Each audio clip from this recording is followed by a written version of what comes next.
The summer evening was perfect.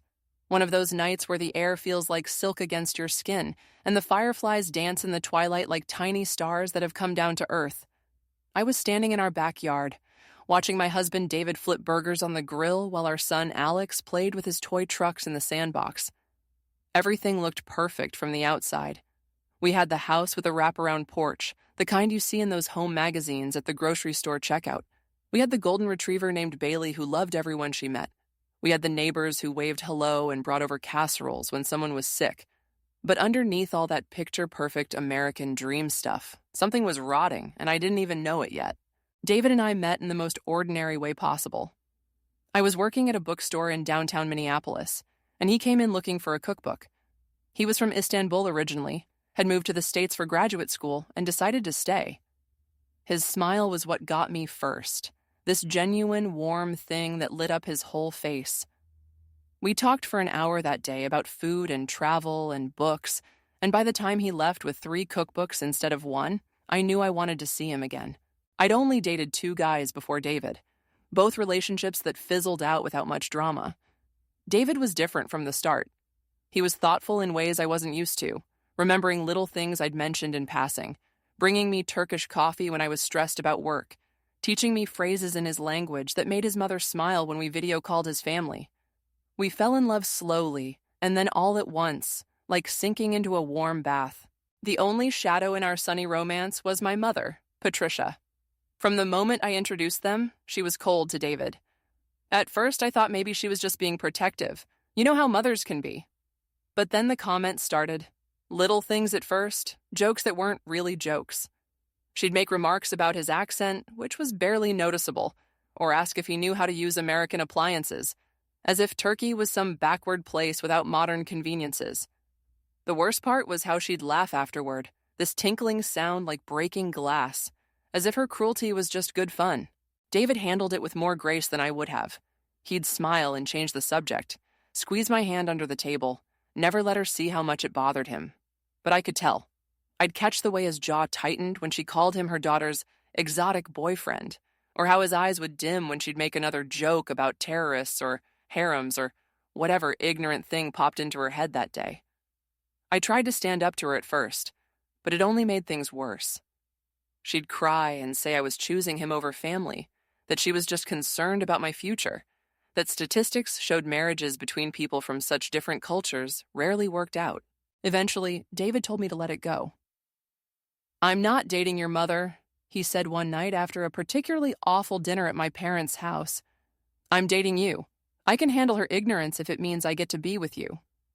And so we learned to work around her, limiting our exposure, keeping our visits short and surface level. When we got married, she wore black to the wedding, said it was navy in the photos, but we all knew better. When Alex was born, she suddenly became interested in being a grandmother, and for his sake, we tried to make it work. Which brings me back to that Sunday barbecue. We decided to invite my whole family over, thinking maybe if my mother saw David in his element, cooking amazing food, being a wonderful father and husband, maybe something would shift. My dad, Robert, was always kind to David, and my siblings Mark and Quinn adored him. Maybe their influence would help. The morning of the barbecue, I was nervous as a cat, checking and rechecking everything. David made his special marinade for the chicken, the one his grandmother taught him, and I baked my mother's favorite lemon bars, hoping food might be the bridge we needed. Everyone started arriving around too. Dad brought his famous potato salad, Mark showed up with craft beer and his new girlfriend, and Quinn flew in from Portland just for the occasion. The house filled with laughter and the smell of good food. Even Bailey seemed to sense it was a special day, wearing the bow tie Alex had picked out for her. Then my mother's car pulled up. I watched from the kitchen window as she sat in her car for a full minute before getting out, like she was steeling herself for battle. She was carrying a grocery bag, and my heart sank a little. When she came in, she gave me a perfunctory hug and handed David the bag without looking at him. "I brought hot dogs," she announced to the room. "Regular American hot dogs, in case the food's too spicy or exotic for anyone." The words hung in the air like a bad smell. My father closed his eyes briefly. Mark's girlfriend looked confused, and Quinn actually gasped. But David, my beautiful, patient husband, just smiled and said, "Thank you," taking the bag with the same grace he'd shown for years. He even hugged her, and I watched her whole body go rigid, like he'd given her an electric shock. "How thoughtful, Patricia," he said, and only I could hear the slight emphasis on her name, the way he always used it when she'd been particularly awful. The afternoon progressed better than I'd hoped. Dad and David talked about baseball, Mark helped with the grilling, and Quinn kept Alex entertained with stories about Portland's food trucks. Even my mother seemed to relax a little, though she made a point of eating only the hot dogs she'd brought and my lemon bars. About halfway through, she pulled me aside and said she needed to talk to me privately. My stomach dropped, but I followed her into the house, up to Alex's room where we wouldn't be overheard. She closed the door and turned to me with this expression I'd never seen before. It was calculating and cold, but also somehow desperate. "Melissa," she started, using my full name, which she only did when she was serious. "I've been doing some research." She pulled out her phone and showed me article after article about women who'd married men from the Middle East. Horror stories about abuse, control, women who'd lost their children in international custody battles, women who'd been trapped in loveless marriages. "Mom, stop," I said, pushing her phone away. "David is nothing like these stories. You know him. You've seen how he treats me." But she kept going, pulling out statistics about divorce rates, articles about cultural differences, testimonials from women who wished they'd listened to their mothers. She talked for 45 minutes straight, barely pausing for breath, painting this picture of my future that looked nothing like my present. According to her, David would eventually show his true colors. He'd become controlling, maybe violent. He'd turn Alex against me, teach him that women were less than men. He'd isolate me from my family and friends until I had nowhere to turn. I sat there listening to this poison pour out of my mother's mouth and felt something inside me break. Not my love for David, but something else. Some part of me that had always sought her approval, that had made excuses for her behavior, that had hoped she'd eventually come around. When she finally stopped talking, I stood up and looked at her, really looked at her. She seemed smaller somehow, diminished by her own hatred. "I'm going back to my family," I told her. "My real family, David and Alex. You can either be part of that or not, but I'm done listening to this." I thought that would be the end of it, that she'd either accept things or fade into the background of our lives. I should have known better. My mother had never been one to accept defeat gracefully. The rest of the barbecue passed in a blur. I plastered on a smile, but David knew something was wrong. He kept catching my eye, raising his eyebrows in question.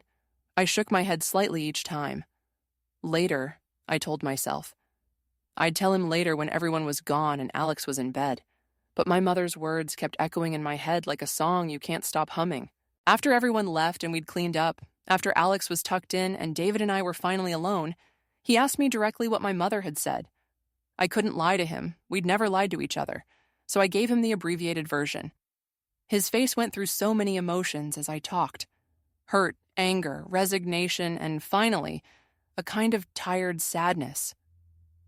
"Do you believe any of it?" he asked when I finished. "No," I said immediately. But something in my voice must have betrayed me because his expression changed. "Melissa," he said slowly, "do you believe any of it?" "I don't," I insisted. "But David, what if... people do change sometimes. Not you," I added quickly as his face fell. "I'm not saying you would ever hurt us. But what if there are cultural things we haven't dealt with yet? What if as Alex gets older, we disagree about how to raise him? What if..." He held up a hand to stop me. "What if the sky falls? What if aliens invade? Melissa, we can't live our lives based on what-ifs that your mother plants in your head. We've been together 7 years. Have I ever given you any reason to doubt me?" I shook my head, ashamed of myself. He was right. My mother had managed to plant seeds of doubt in just 45 minutes that went against 7 years of evidence to the contrary. We went to bed that night with a distance between us that hadn't been there that morning. Not physical distance, but something harder to define. I'd let my mother's poison in, just a little, and we both knew it. The next morning, David left early for work. He kissed me goodbye, but it felt perfunctory, like checking off a box on a to-do list. Alex noticed Daddy didn't make pancakes like he usually did on Mondays, and I had to make up some excuse about an early meeting. I spent that day alternating between anger at my mother and anger at myself. I called in sick to work, something I rarely did, and spent hours Googling. Not the horror stories my mother had shown me, but real research about bicultural marriages, about raising children between two cultures, about how to handle family members who disapproved of your spouse. The more I read, the more I realized how lucky I was. David and I had navigated our cultural differences with love and respect. We'd made decisions together about how to raise Alex, blending both our backgrounds. We'd created our own traditions, our own family culture that honored both our heritages. My mother was the only problem in our equation, but knowing that intellectually and feeling it emotionally were two different things. The seeds of doubt she'd planted were like weeds, hard to kill once they'd taken root. I found myself watching David differently over the next few days. When he spoke Turkish on the phone with his brother, instead of finding it musical like I usually did, I wondered what he was saying. When he got frustrated with a driver who cut him off, instead of seeing normal annoyance, I wondered if it was a sign of some deeper anger. I hated myself for these thoughts, but I couldn't seem to stop them. David noticed, of course. He'd always been able to read me like one of those books we'd bonded over in the beginning. "What's wrong?" he'd ask, and I'd say nothing. Everything was fine. But we both knew I was lying. The easy comfort between us became strained. Our conversations became surface level, talking about Alex's school or what to have for dinner, but not really connecting. It was like we were roommates playing at being married. Then came the night that changed everything. It was a Thursday, unremarkable except that David was late coming home. He'd texted that he was stuck in traffic, but when he walked in, I smelled perfume. Not his cologne, but something floral and unfamiliar. My mother's warnings came flooding back. Was this how it started? My heart pounded as I watched him play with Alex. Same as always, then help with bath time. Same as always. But that smell lingered, taunting me. After Alex was in bed, I confronted him. "Who were you with?" I asked, trying to keep my voice level. He looked genuinely confused. "What do you mean?" "I was at work, then stuck on I-94 for an hour. There was an accident." I stepped closer, sniffed deliberately. "Then why do you smell like perfume?" His face went through confusion to understanding to hurt in the space of a second. "Are you seriously asking me if I'm having an affair?" "I'm asking why you smell like another woman," I said, hating how I sounded but unable to stop myself. He stared at me for a long moment, then pulled out his phone and showed me an email. Sarah from accounting had a perfume bottle break in her bag. The whole elevator reeked of it. Everyone who was in there probably still smells like it, but you'd rather think I'm cheating than ask me normally. The evidence was right there in the email. Sarah apologizing to the whole office for the perfume incident, joking about everyone going home smelling like a garden. I felt about 2 inches tall. "David, I'm sorry, You just what? Let your mother get so far into your head that you're looking for problems where there aren't any?" His voice was quiet, which was somehow worse than if he'd yelled. We stood there in our kitchen, the dishwasher humming in the background, Bailey sleeping on her bed in the corner. Everything normal except for the crater I'd just blown in our marriage. "I think I need some air," David said finally. He grabbed his keys and left. Not slamming the door, not making a scene, just leaving. I sank into a kitchen chair and cried. What was I doing? Why was I letting my mother destroy the best thing in my life? David came back an hour later. He'd driven to the lake, he said, to think. We talked until 3 a.m, really talked for the first time since the barbecue. I told him everything my mother had said, every poisonous word, every doubt she'd tried to plant. He told me how much it hurt that I'd even entertained those doubts, how it felt like 7 years meant nothing if I could so easily believe he'd betray me. We cried together, held each other, promised to do better. I thought that was our lowest point. I thought we'd survived the worst of it and could start rebuilding. I was wrong. My mother had only just begun her campaign to destroy my marriage. The next phase started subtly. She began calling more often, always when she knew David would be at work. She'd share news stories about domestic violence, always cases involving immigrant men. She'd mention friends whose daughters were going through divorces, how much happier they were now. She'd offer to help me talk to lawyers, just to know my options, just to be prepared. I started screening her calls, but she was persistent. She'd show up at my work during lunch, at Alex's school during pickup, always with that same concerned expression and another story about someone's marriage falling apart. Then she escalated to involving others. My Aunt Linda called one day with a story about her daughter's friend who'd married a man from Jordan. The story was horrific. Abuse that started small and escalated, isolation from family, financial control. "Your mother thought I should share this with you," Linda said at the end, "just so you're aware of the warning signs." I thanked her and hung up, my hands shaking. Was this real, or was this another manipulation? Mark called the next week. "Mom's being weird," he said without preamble. "She keeps asking if I've noticed anything off about David, if you've seemed unhappy lately. What's going on?" I broke down and told him everything. Mark was furious. Not at me, but at our mother. "That's insane, Mel. David's like the best brother-in-law anyone could ask for. Remember when my car broke down at 2 a.m. and he drove an hour to get me? Remember when he taught me to make that amazing lamb dish for Sophie's birthday?" Mom's lost her mind. Having Mark on my side helped, but my mother didn't give up. She got more creative.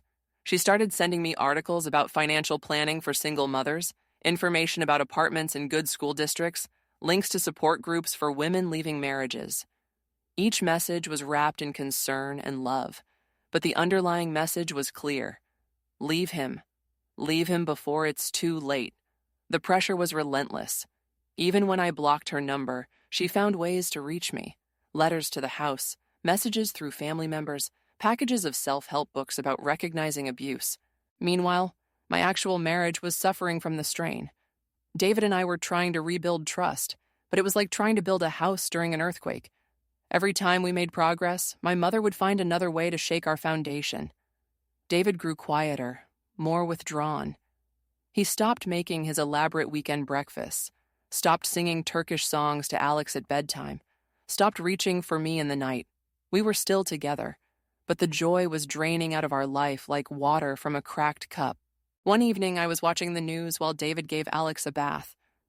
A report came on about a terrorist attack overseas. Without thinking, the words just came out of my mouth. "You'd know all about that, wouldn't you?" The bathroom went silent. I could hear the water stop running, could feel the weight of what I'd just said settling over the house like a shroud. David appeared in the doorway, holding Alex wrapped in a towel, both of them staring at me like I'd grown a second head. "What did you just say?" David's voice was deadly quiet. Alex looked between us, sensing the tension. "Mommy, why would Daddy know about the bad guys?" I wanted to take it back, to swallow the words and pretend they'd never existed. But they were out there now, hanging between us like a blade. "I didn't mean... It was just a joke." But even I could hear how hollow that sounded. David's face was a mask of hurt and disappointment. He turned away, taking Alex to his room. "Let's get you dressed, buddy. Mommy's tired." I sat frozen on the couch, horrified at myself. My mother's poison had finally worked its way through my system and out of my mouth.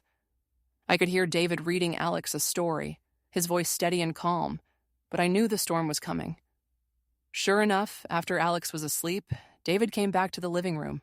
He didn't sit next to me on the couch like usual, but took the chair across from me, putting distance between us. "My mother used to make jokes like that when I heard about terrorist attacks back home," I said, trying to explain. "She'd say it every time, and I guess I trailed off because there was no excuse." David nodded slowly. "So now you're becoming her. Is that what's happening?" The accusation hit like a physical blow. "No, David, I'm not. I would never." But I hadn't I? I'd just done exactly what my mother did, weaponizing his ethnicity, reducing him to a stereotype. "I came to this country for education, for opportunities," David said, his voice heavy with exhaustion. "I stayed for love, for you. I've dealt with ignorance from strangers, from your mother, from people who don't know me. But you were supposed to be my safe place, Melissa. You were the one person who saw me as just David, not David the Turk or David the Muslim or David the foreigner. Just David who loves you and our son and our life together." He stood up, running his hands through his hair. "I don't know if I can do this anymore. Not if you're going to become another person who makes me feel like an outsider in my own home." He went to our bedroom and closed the door. I slept on the couch that night. Bailey curled up next to me, both of us exiled from where we belonged. I cried until I had no tears left, then lay awake staring at the ceiling, wondering how I'd let things get so bad. The next morning, David was gone before I woke up. He'd left a note saying he'd taken Alex to school and would be working late. No, I love you. No kiss mark on the paper like he usually did. Just the facts. I called in sick again and spent the day deep cleaning the house, as if I could somehow scrub away the mess I'd made of our life. But no amount of cleaning could fix what was broken between us. That evening, when David came home, he seemed different, more resolved, like he'd made some kind of decision. My heart raced, terrified he was going to say he wanted a divorce. Instead, he sat down at the kitchen table and said, "We need to talk about your mother." Relief flooded through me. If he still wanted to talk, there was hope. "She's destroying us," I said. "I know that now. I let her get to me, and I'm so sorry." David nodded. "I've been thinking about this all day. Your mother is never going to accept me. That's clear. But the real problem isn't her. It's that you're letting her influence you. You're an adult, Melissa, a wife and a mother. At what point do you choose your family, the family we've built, over the family you were born into?" The question hung between us, demanding an answer I wasn't sure I knew how to give. Cutting off my mother felt impossible, but losing David and destroying our family felt worse. "What do you want me to do?" I asked. "I want you to see a therapist," he said. "Someone who can help you understand why you're so susceptible to your mother's manipulation. And I want us to see a marriage counselor together. If we're going to save this, we need professional help." I agreed immediately, relieved to have concrete steps to take. David reached across the table and took my hand, the first voluntary touch between us in days. "I love you, Melissa, but I won't live in a marriage where I'm constantly having to prove I'm not a monster, where my wife looks at me with suspicion because her mother fills her head with hate. So this is it. We either fix this now, or we're done." The ultimatum was fair, but terrifying. I squeezed his hand. "We'll fix it, I promise." But even as I said the words, my phone buzzed with another text from my mother. I didn't read it, just deleted it. But David saw. His expression hardened slightly and he let go of my hand. Trust, I realized, was going to be a long road to rebuild, and my mother was determined to put roadblocks at every turn. I found a therapist that week, Dr. Sarah Martinez, who specialized in family dynamics and toxic relationships. Our first session was brutal. She asked me to describe my relationship with my mother from childhood, and as I talked, patterns emerged I'd never noticed before. The way my mother had always needed to be needed, how she'd undermined my confidence while appearing supportive, how she'd used guilt and manipulation to keep me close. "Your mother likely has her own issues with control and abandonment," Dr. Martinez explained. "When you chose David, someone she couldn't control and who represented you moving away from her influence, she felt threatened. Her racism gives her a convenient excuse, but this is really about her fear of losing you." It was like someone had turned on a light in a dark room. Suddenly, so much made sense. David and I started couples counseling the next week with Dr. James Chen, who had experience with intercultural marriages. Our first session was awkward, both of us dancing around the real issues until Dr. Chen called us out. "You're here because trust has been broken. Let's start there." David talked about how my suspicions and my mother's racism had made him feel like an outsider in his own family. I talked about how my mother's constant pressure had worn me down until I didn't know what was real anymore. "The good news," Dr. Chen said at the end, "is that you both want this to work. The bad news is that want isn't enough. You need boundaries with your mother, Melissa. And David, you need to be patient while she learns to establish those boundaries. This didn't happen overnight, and it won't be fixed overnight either." We left feeling raw, but hopeful. At least we were trying. I'd been seeing Dr. Martinez for about 3 weeks when she suggested I confront my mother directly. "Not to change her mind," she clarified, "but to state your boundaries clearly. Right now, she thinks she's winning because you're still engaging with her tactics. You delete her messages, but you don't tell her to stop. You avoid her, but you don't explain why. She needs to hear from you that her behavior is unacceptable and has consequences." The thought terrified me. I'd spent 40 years avoiding direct confrontation with my mother, finding ways to keep the peace. But Dr. Martinez was right. Avoidance wasn't working. So I called my mother and asked her to meet me for coffee. Neutral ground, public space, limited time. I spent the night before practicing what I would say, with David listening and encouraging me. We'd grown closer through therapy, slowly rebuilding what had been damaged. I didn't want to lose that progress. My mother arrived at the coffee shop 15 minutes early, already seated with a folder in front of her when I walked in. My heart sank. More articles, more evidence, more poison, but I was ready this time. I sat down across from her, and before she could start, I spoke. Mom, I love you, but your behavior towards David and our marriage has to stop. Today. No more articles, no more stories, no more trying to convince me to leave him. It ends now, or you end your relationship with me, Alex, and any future grandchildren. Her face went through several expressions: shock, anger, hurt, and finally, calculation. I'm just trying to protect you, sweetheart. You don't understand the statistics about these marriages, the cultural differences. What happens when... Stop, I interrupted. I've heard it all. Every racist stereotype, every worst-case scenario, every manipulative story. David is my husband, Alex's father, the love of my life. Your opinion of him is based on prejudice, not reality, and I won't listen to it anymore. She leaned forward, lowering her voice. When he shows his true colors, and he will, don't come crying to me. The threat was clear. Choose him, lose me. I took a deep breath, channeling all the work I'd done with Dr. Martinez. If that's how you want it, Mom, but I hope you'll think about what you're throwing away. A daughter who loves you, a grandson who adores you, a son-in-law who has shown you nothing but kindness despite your cruelty. All because you can't see past your own prejudice. I stood to leave, but her hand shot out and grabbed my wrist. Wait. For a moment, I saw something vulnerable in her eyes. Fear, maybe, or loneliness. But then her mask slipped back into place. I have information you need to see. She opened the folder and pulled out a photo. It was David at a coffee shop with a woman I didn't recognize. They were laughing, leaning towards each other. My heart stopped for a moment, then I looked closer. I recognized David's shirt. It was from last Tuesday when he'd had lunch with his new colleague from Turkey who'd just started at his company. His mistress, my mother said triumphantly. I hired someone to follow him. This is what he does while you're at home with Alex. The rage that filled me in that moment was unlike anything I'd ever felt. Not at David, but at her. You hired someone to stalk my husband? My voice was loud enough that other patrons turned to look. You've crossed every line, Mom, every single one. That's his colleague, Elif. She just moved here from Turkey. David was helping her get settled. He told me about this lunch. But you'd rather believe he's cheating than accept that he's a good man. I leaned down, getting close to her face. Stay away from my family. Don't call, don't text, don't send your flying monkeys to do your dirty work. If I see you near our house or Alex's school, I'll get a restraining order. Are we clear?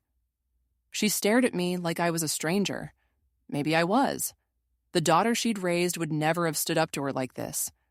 But that daughter had been slowly poisoned by manipulation disguised as love. This version of me, the one who chose her husband and protected her family, was someone new, someone better. You'll regret this, she said, but her voice was smaller now, uncertain. No, Mom. The only thing I regret is letting you get this far. I turned and walked out, leaving her sitting there with her folder of lies and her poisonous intentions. My hands were shaking as I got in my car, but I felt lighter than I had in months. Free. I called David immediately. I did it, I said as soon as he answered. I confronted her, told her to stay away from us. How do you feel? He asked, and I could hear the smile in his voice. Terrified, relieved, like I should have done this years ago. I'm proud of you, he said simply, and those 4 words meant everything. When I got home, David had cooked my favorite dinner and bought flowers. Not roses, but wildflowers, the kind I'd mentioned loving on our first date. He remembered everything, always had. How had I let my mother make me doubt this man who knew me better than I knew myself? That night, after Alex was asleep, we sat on the couch actually talking instead of just existing in the same space. She showed me a picture of you with Elif, I admitted. Said she hired someone to follow you. David's face darkened. That's disturbing. Should we be worried about our safety? I hadn't thought of that, but he was right. If she was hiring people to follow him, what else might she do?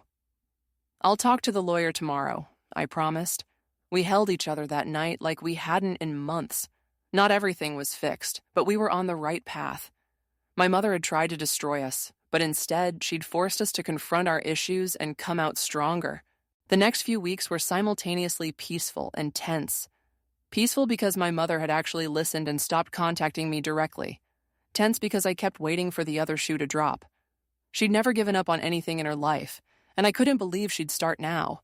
I was right to be worried. If she couldn't get to me directly, she'd go around me, and she knew exactly where to aim. It started with Alex coming home from school upset. "Jake's mom says we can't play together anymore," he told me, his little face crumpled with confusion. Jake had been his best friend since preschool. I called Jake's mom, Brenda, immediately. She was evasive at first, but finally admitted my mother had called her. "She said some concerning things about your family situation, about David. I have to think about Jake's safety." I was furious. "Brenda, you've known David for 3 years. Has he ever given you any reason to think he's dangerous?" She hedged, but I could hear the doubt in her voice. My mother had planted seeds here too. I explained what was really happening. My mother's racism, her campaign against my marriage. Brenda listened, but I could tell the damage was done. Even if she didn't fully believe my mother, doubt had crept in. Jake and Alex's playdates became less frequent, then stopped altogether. This pattern repeated with other school families. My mother, it turned out, had been quite busy. She'd joined the PTA's Facebook group under a fake name and had been sending private messages to other parents. Warnings disguised as concern. By the time I discovered what was happening, she'd contacted at least a dozen families. Some believed her, some didn't, but all of them now looked at David differently. The man who'd coached Little League and helped build the school's new playground was suddenly a question mark in their minds. David handled it with his usual grace, but I could see it wearing on him. "Maybe we should move," he suggested one night. "Start fresh somewhere your mother can't reach." The thought of leaving our home, our life, because of my mother's hatred made me sick. But I was starting to think he might be right. Then Mark called with news that changed everything. "Dad's been looking into the family finances," he said. "Mom's been moving money around, lots of it. He thinks she's been planning something big." Robert had discovered that Patricia had been slowly draining their joint accounts, moving money into accounts only she controlled. Almost $200,000 over the course of a year. When he confronted her, she'd said it was for financial security, but he'd found receipts that told a different story. Payments to private investigators, to lawyers, to people who specialized in custody battles. She hadn't given up on destroying my marriage. She just changed tactics. "She's building a case for grandparents' rights," Mark explained. "Dad found drafts of legal documents claiming you and David are unfit parents. She's trying to get custody of Alex." The room spun. I had to sit down. Take my son? She was trying to take my son? That's insane. On what grounds? The documents claim David is a danger to Alex because of his background, and that you're being manipulated and can't protect your son. It's all bull, but she's got statements from some of the school parents supporting her concerns. I hung up and immediately called our lawyer. Then I told David everything. He listened in silence, his face growing harder with each word. When I finished, he was quiet for a long moment. Then he said, "I need you to understand something, Melissa. I will not lose my son. Not to your mother, not to prejudice, not to lies. If she wants a war, she'll get one. But I need to know you're with me. Completely. No more doubts, no more wavering. Are you with me?" I looked at this man who'd endured years of my mother's racism with patience and grace, who'd stood by me even when I doubted him, who loved our son more than life itself. "I'm with you," I said, "whatever it takes." And I meant it. My mother had pushed too far. Trying to break up my marriage was one thing. Trying to take my child was something else entirely. She'd awakened a protective rage in me that made all my previous anger seem like a candle next to a bonfire. We spent the next week in preparation mode. Our lawyer, Thomas Rodriguez, was excellent. He'd dealt with cases like this before and knew exactly how to counter my mother's moves. The good news is grandparents' rights cases are hard to win, especially when both parents are involved and competent. The bad news is she's clearly willing to throw money and lies at this problem. We compiled our own evidence. Years of David being an exemplary father and husband. Character references from his colleagues, our real friends, community members who actually knew us. Financial records showing stability. Alex's excellent school reports and health records showing a well-cared-for, happy child. Then came the restraining order. After documenting my mother's harassment, the stalking, the attempts to alienate us from our community, Thomas felt we had grounds for a protective order. It's not just about keeping her away, he explained. It's about establishing a legal record of her behavior. If she violates it, there are immediate consequences. Filing those papers felt surreal. This was my mother, the woman who'd raised me, taught me to tie my shoes, made me soup when I was sick. But that woman was gone, replaced by someone consumed with hatred and control. The hearing was scheduled for 2 weeks out. In the meantime, my mother was served with papers and ordered to cease all contact with our family. The temporary order included staying away from our home, Alex's school, and our workplaces. For a few days, there was blessed silence. No messages, no flying monkeys, no surprise visits. Just our family, trying to heal and prepare for what was coming. David and I grew closer than we'd been in months. Facing this threat together had burned away all the doubt and mistrust my mother had sown. We were united finally, completely. Alex noticed the change. "You and Daddy are happy again," he said one night at dinner. "Kids see everything, even when you think you're hiding it." "Yes, baby, we are," I told him. "Sometimes families go through tough times, but we love each other and we're working through it." He nodded, satisfied, and went back to his spaghetti.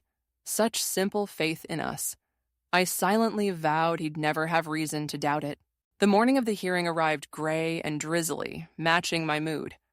I dressed carefully, professionally, but not severely. David wore his best suit, looking every inch the successful, respectable man he was. We dropped Alex off with David's brother, Omar, and his wife, Layla. They'd been incredible through all this, providing support and babysitting without judgment. "Go fight for your family," Layla said, hugging me tight. "We'll keep Alex distracted and happy." Walking into the courthouse, I saw my mother's car in the parking lot and my stomach clenched. We hadn't seen her since that day at the coffee shop. Thomas met us in the lobby, briefing us one more time on what to expect. "Remember, this isn't a criminal trial. It's about whether the restraining order should be made permanent. Stay calm, stick to facts. Let me handle the legal arguments."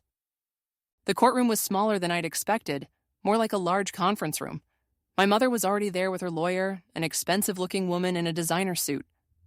My mother wouldn't look at us, keeping her face turned away like we were strangers. Maybe we were now. The judge, Evelyn Thornton, according to the nameplate, was an older black woman with sharp eyes and a no-nonsense demeanor. She reviewed the files in front of her while we all settled in. "We're here regarding the petition for a restraining order filed by David and Melissa Demir against Patricia Williams," Judge Thornton began.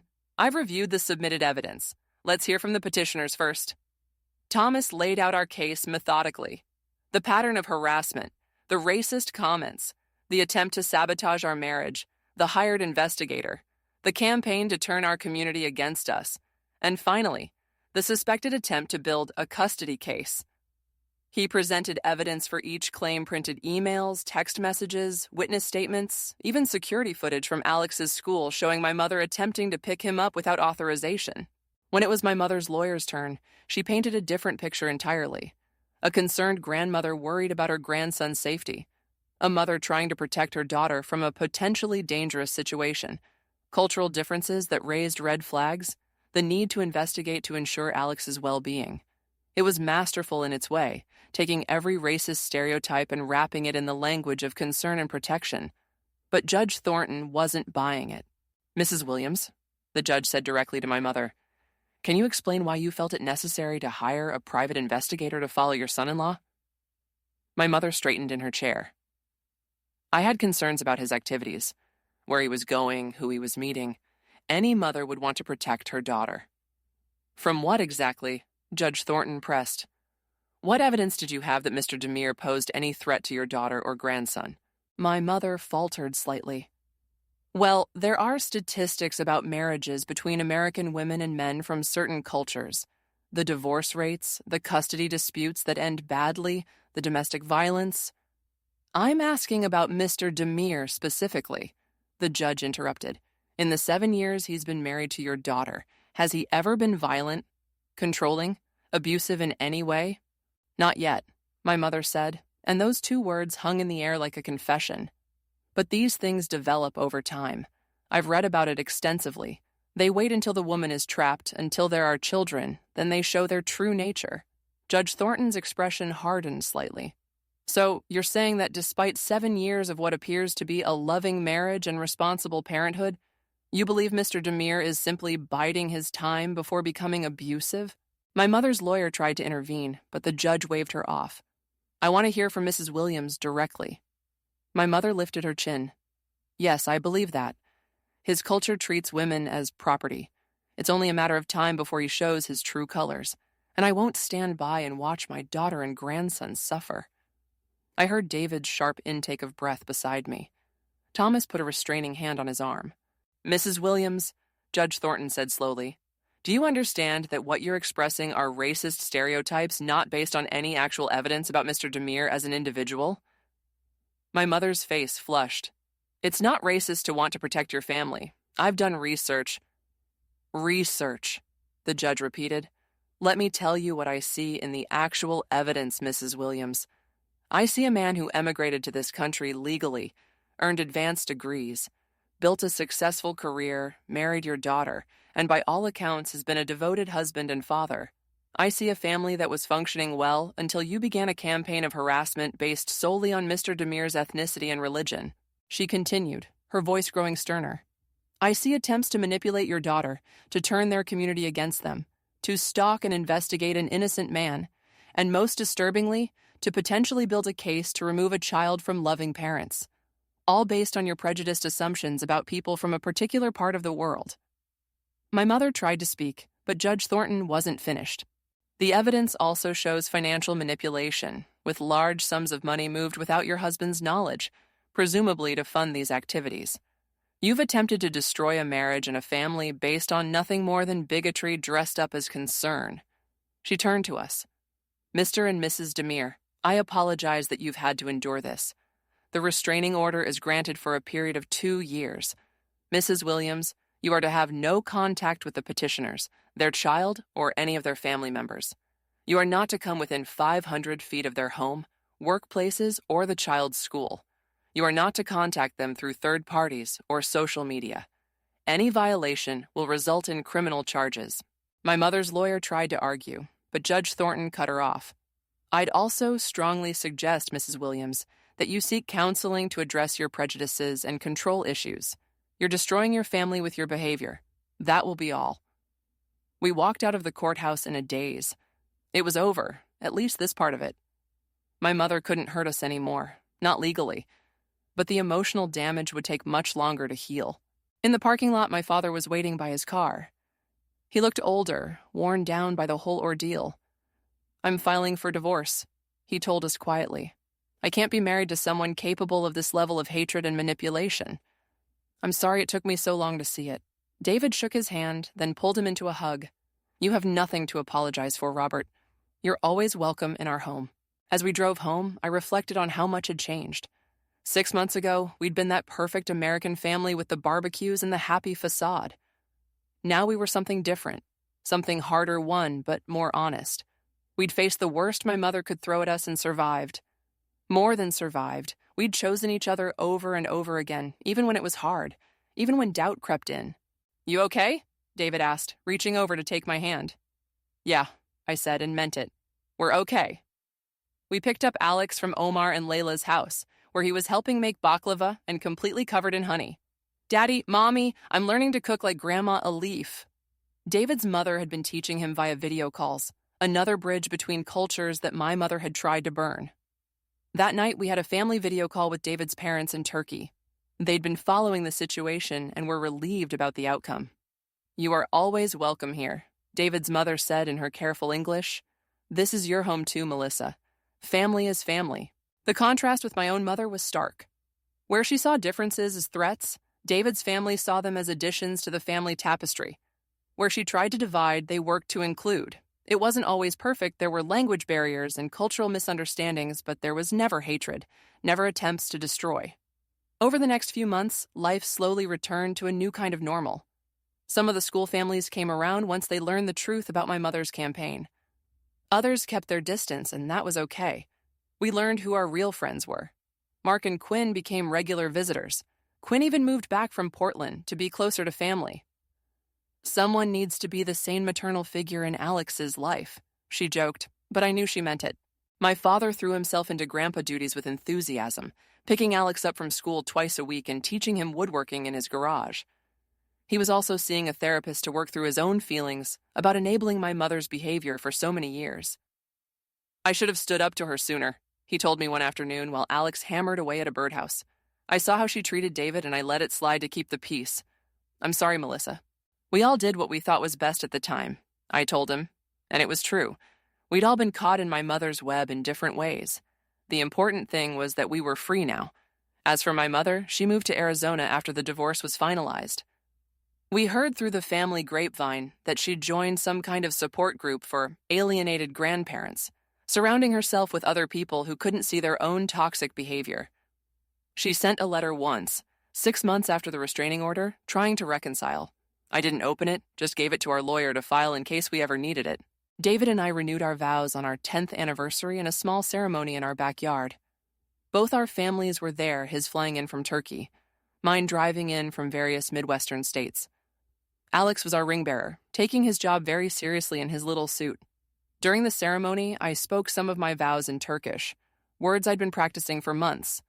David's mother cried, his father beamed, and David himself looked at me like I'd hung the moon. "In every language, in every culture, in every way I know how, I choose you," I said at the end.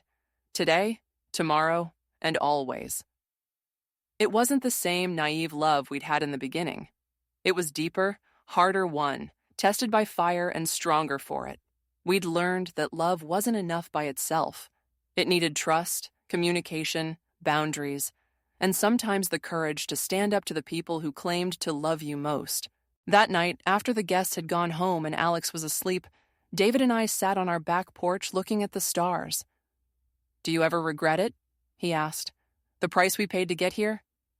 I thought about it. The pain of being betrayed by my mother, the months of doubt and suspicion, the community relationships we'd lost, the innocence we'd sacrificed. Then I thought about the strength we'd gained, the truth we'd uncovered, the family we'd protected, the love we'd fought for and won. "No," I said finally. "I regret that it was necessary. I regret that my mother chose hatred over love. But I don't regret a single choice we made to protect our family." David pulled me closer, and we sat in comfortable silence. Inside, our son slept peacefully, safe from the poison that had almost destroyed us. Tomorrow there would be school lunches to pack and meetings to attend and all the ordinary chaos of family life. But tonight, we had this moment of peace, hard-won and precious. The stars shone above us, indifferent to human prejudices and small-minded hatred. But down here on Earth, in our little corner of Minnesota, love had won. It hadn't been easy or pretty or simple, but it had won nonetheless. And that, I thought as I leaned into my husband's warmth, was worth everything we'd been through. Our American dream might look different now than the white picket fence fantasy we'd started with, but it was ours.